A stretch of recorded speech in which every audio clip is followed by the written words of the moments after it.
ओम गुरुर्ब्रह्मा गुरुर्विष्णु गुरुर्देव महेश्वरा गुरु साक्षात परब्रह्म तस्मै श्री गुरुवे नमः। नमस्कार, मैं ज्योतिषाचार्य आर्यन पांडे अपने चैनल एस्ट्रो वेदांता पर आप सभी का स्वागत करता हूं और निवेदन करता हूं कि इस चैनल को सब्सक्राइब करें, वीडियो को लाइक और शेयर अवश्य करें। कोई सुझाव हो तो कमेंट्स में लिखें, मैं ज्योतिष से संबंधित समस्या का समाधान वीडियो के माध्यम से करता रहूंगा। मित्रों, आज हम लोग श्री विक्रम संवत 2078 यानी भारतीय नव वर्ष के वर्ष प्रवेश कुंडली के अनुसार मेष राशि के जातकों का संवत 2078 में ग्रह गोचर के अनुसार कैसा फल मिलने वाला है, ये पूरा साल उनके लिए किस प्रकार का फल लेकर के उपस्थित हुआ है, इसके बारे में विस्तार से वर्णन करेंगे। श्री संवत 2078 13 अप्रैल 2021 मंगलवार से प्रारंभ हो रहा है, इसलिए सबसे पहले नव संवत की अग्रिम बधाई और शुभकामनाएं देता हूं। तो आइए देखते हैं संवत 2078 वाले दिन ग्रह की स्थिति कैसी है और मेष राशि के जातकों पर इस ग्रह गोचर का कैसा प्रभाव पड़ने वाला है। मेष राशि के जातकों को किस किस क्षेत्र में भाग्य का साथ मिलने वाला है, किस काम को करके विशेष लाभ कमा सकते हैं, इसकी चर्चा कुंडली के 12 भावों के माध्यम से करेंगे। मेष राशि के जातकों के लिए स्वास्थ्य, धन, सुख, संतान, एजुकेशन, विवाह, बीमारी और व्यवसाय, नौकरी, रेगुलर इनकम और व्यय, जीवन के इन 12 महत्वपूर्ण विषयों को ज्योतिष की दृष्टि से 12 अप्रैल को बनने वाले ग्रह गोचर के अनुसार विचार करेंगे। इन सभी विषयों पर 12 अप्रैल को जो योग बन रहे हैं, उन योगों को अप्लाई करके देखेंगे कि उनसे क्या प्राप्ति हो रहा है और किससे बचाव करें। तो सबसे पहले शुरू करते हैं मेष राशि के जातकों के प्राकृतिक और व्यवहारिक लक्षण से। मेष राशि के जातक स्वतंत्र विचारधारा के होते हैं, अधीनता स्वीकार नहीं करते, अर्थात अपने मन के अनुसार काम करने वाले होते हैं, दूसरों की सलाह या मशवरा को महत्व नहीं देते, अपना मार्ग स्वयं अपनाते हैं। दृढ़ इच्छा शक्ति होती है। मेष राशि के जातक प्रयत्नशील और उद्यमी होते हैं, अपने काम को महत्व देते हैं और पूरा करके ही दम लेते हैं। स्वभाव में फुर्ती और जल्दबाजी होती है, अतः धीरज से काम नहीं करते, काम को तुरंत करना चाहते हैं।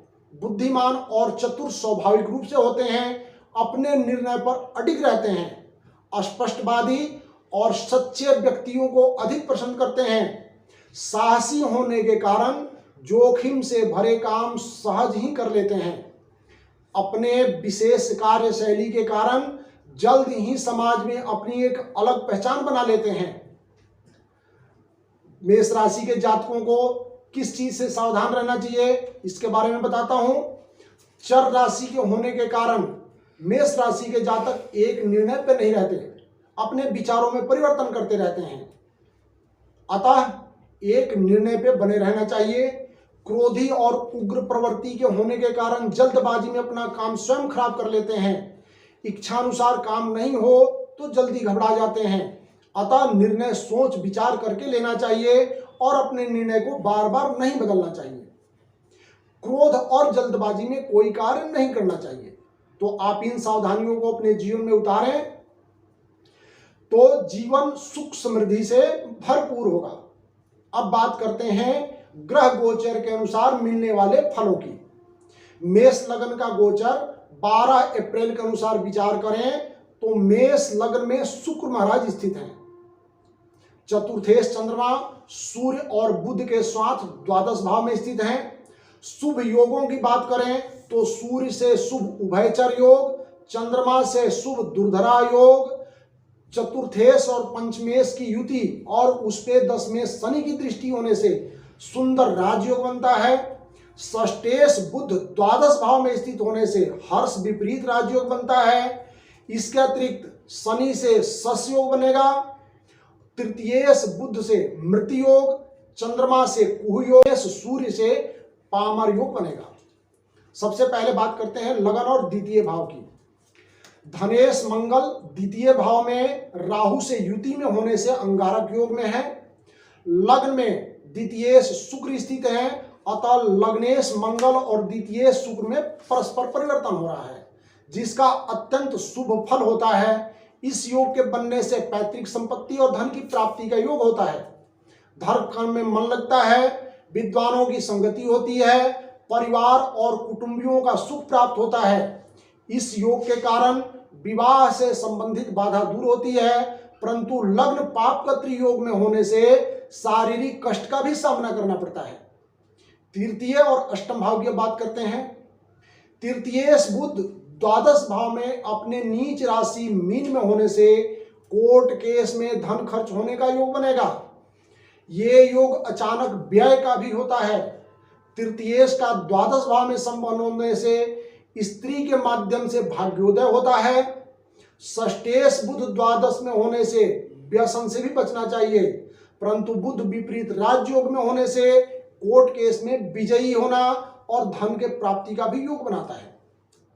तृतीयेश बुध द्वादश भाव में नीच राशि स्थित होने में मृत्यु योग के कारण, अनुचित कर्मों के कारण व्यक्ति लांछन इत्यादि में भी फंसता है।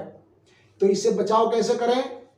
जब इस तरह का समय आए तो इस दौरान कोर्ट केस या समझौते से बचना चाहिए।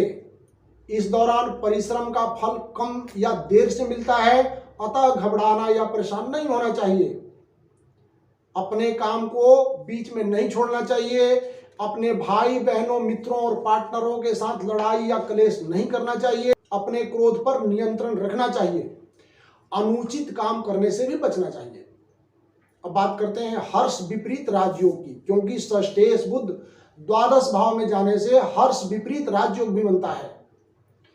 इस योग से युक्त जातक में विपरीत परिस्थितियों में दृढ़ता के साथ लड़ने की क्षमता होती है और जातक संघर्षों से भयभीत नहीं होता। चतुर्थेश चंद्रमा द्वादश भाव में होने से घर से दूर रहना और विदेश की यात्रा का योग बनता है। अतः जिन जातकों को विदेश की यात्रा करनी हो, दूर की यात्रा करनी हो, तो वो इस दौरान इस समय का चुनाव कर सकते हैं। उनके लिए बहुत अच्छा समय रहेगा। परंतु इस योग के कारण कर्ज लेना और कर्ज देने से बचना चाहिए, क्योंकि इस योग में लिया गया कर्ज देर तक चलता है। मानसिक व शारीरिक कष्ट का सामना करना पड़ सकता है।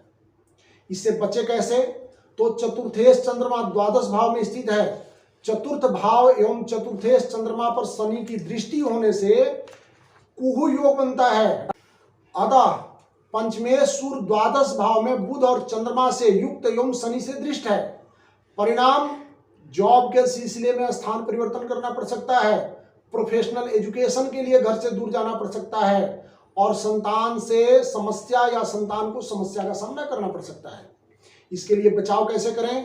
पंचमेश सूर्य द्वादश भाव में स्थित और शनि से दृष्ट होने से, पंचम भाव पर मंगल और राहु की युति की दृष्टि होने से जो योग बनता है, तो इस योग में अभद्र भाषा का प्रयोग नहीं करना चाहिए। स्वयं के लिए या अपने बारे में कोई निर्णय स्वयं नहीं करें। अपने पेरेंट्स और परिवार के सदस्यों से सलाह करके कोई निर्णय करें। सामाजिक कार्य सोच विचार करके करें। कोई भी कार्य जिसमें बदनामी का भय हो नहीं करना चाहिए। मित्रता और मित्रों की संगति के कारण भी बदनामी होती है, अतः सावधानी पूर्वक रहना चाहिए। अब बात करते हैं सप्तम भाव की। सप्तमेश शुक्र लग्न भाव में और सप्तम भाव पर शनि की दृष्टि होने से पार्टनर और पार्टनरशिप के कामों में समस्या हो सकती है। बीमारी की दृष्टि से बात करें तो पेट से संबंधित बीमारी का सामना करना पड़ेगा। सप्तम भाव पर शनि की दृष्टि धोखा या छल होने का भी कारण बनता है, अतः सावधान रहना चाहिए। अब बात करते हैं अष्टम भाव की। अष्टमेश मंगल द्वितीय भाव में स्थित होकर के अष्टम भाव पे दृष्टि दे रहे हैं, अतः अंगारक योग बनता है। इस योग में नया काम शुरू नहीं करना चाहिए, नए काम में इन्वेस्टमेंट नहीं करना चाहिए। इस योग में दिया हुआ कर्ज लंबे समय के बाद मिलता है, अतः सावधान रहें।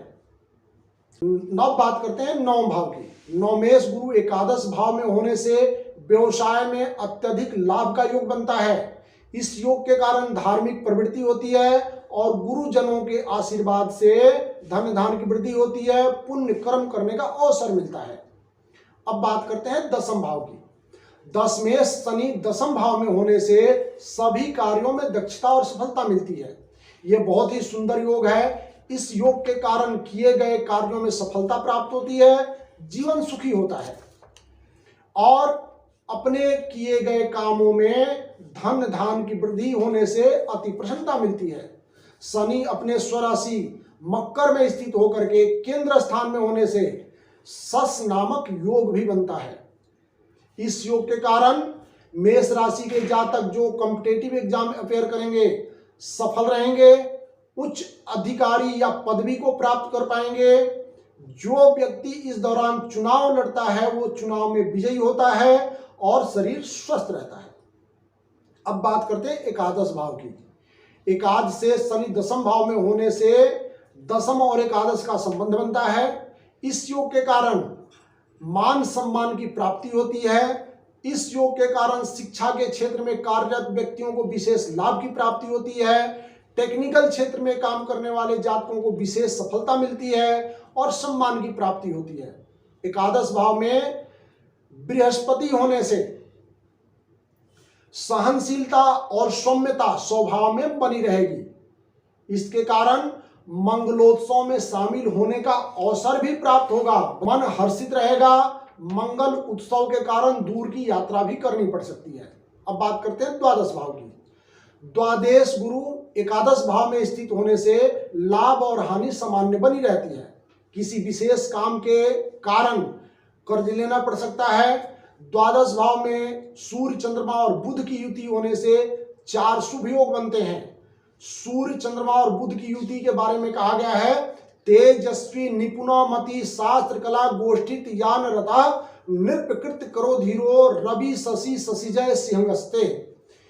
इसका फल बुद्धिमान, चतुराई से काम करने वाले, समाज में प्रतिष्ठित और विद्वान लोग होते हैं। द्वादश गुरु एकादश भाव में स्थित है और द्वादश भाव में सूर्य चंद्रमा और बुध की युति पर शनि की तीसरी दृष्टि है। इसलिए द्वादश भाव पर बहुत ही शुभ एनर्जी प्रवाहित हो रही है। द्वादश भाव में 3 ग्रहों की युति से 3 शुभ योग बनते हैं जिनका फल अत्यंत शुभ होता है। एक दुर्धरा योग। दुर्धरा योग में उत्पन्न मनुष्य धनी एवं वैभव से युक्त, दानी सुखी नौकरों से युक्त, शत्रुहंता अर्थात शत्रुओं पर विजय प्राप्त करने वाला होता है। शास्त्रों के अनुसार सद्विद वाहन यूतो दान शीलश्च सौख्य भाका सदा सो हत शत्रु च सदा दूरुधरो भवः। दुर्धरा योग में उत्पन्न मनुष्य वाणी, बुद्धि, पराक्रम व गुणों के कारण प्रसिद्ध होता है। स्वतंत्र, सुखी और माता लक्ष्मी की कृपा से वाहन सवारी आदि के सुखों से युक्त होता है। दानी और परिवार को पालने वाला होता है। अच्छा व्यवहार करने वाला, समाज में प्रधान होता है। चंद्रमा से द्वितीय और द्वादश भाव में शुक्र और गुरु स्थित हैं, जिसको शुभ दुर्धरा योग बोलते हैं। इसके बारे में शास्त्रों में कहा गया है, धृति मेघा सौर्य युक्तो नित्यज्ञ कनक रत्न परिपूर्ण ख्यातो नृप कृतो करो गुरु सित यो दुर्धरा योगे। यानी धौर्य, पराक्रम तथा बुद्धि से युक्त, धर्म युक्त, काम करने वाला, रत्न और आभूषणों से परिपूर्ण होता है। सूर्य की बात करें तो सूर्य उभयचर योग में है। उभयचर योग राजा के समान ऐश्वर्यशाली, बलशाली, सुखी और सुशील बनाता है।